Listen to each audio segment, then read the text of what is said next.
Everyone, this is Sandy Crane at the Heart, and today I am sharing with you guys some simple Valentine's Day little gifts I'm going to give to the helpers in the library. So they're just students that help me in the library. So these are kind of, these will fall out. They're not like really sturdy pouches, mainly because my conversation hearts are so fat.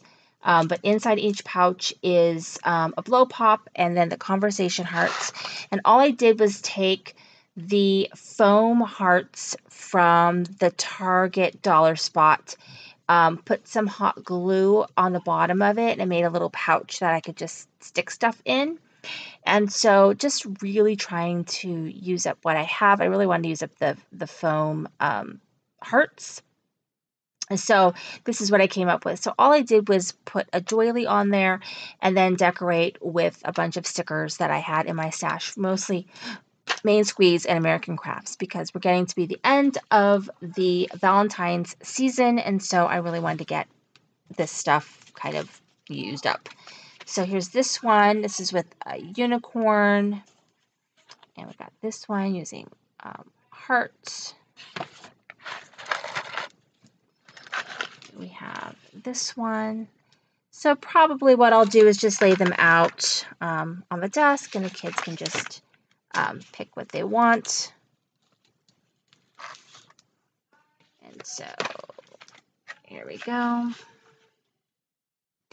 And so I only had enough for 7, and I needed to make 10.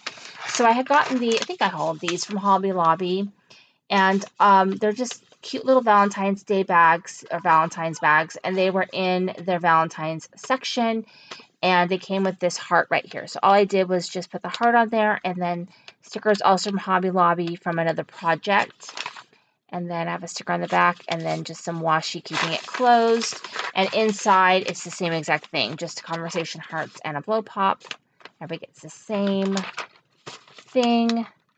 But then whoever I see first can get to pick what decoration that they want. They're all the same insides, but they can pick what they want. So just a really simple way to give some fun gifts to some helping students in the library. So thank you for watching. This is Sandy Crane at the Heart.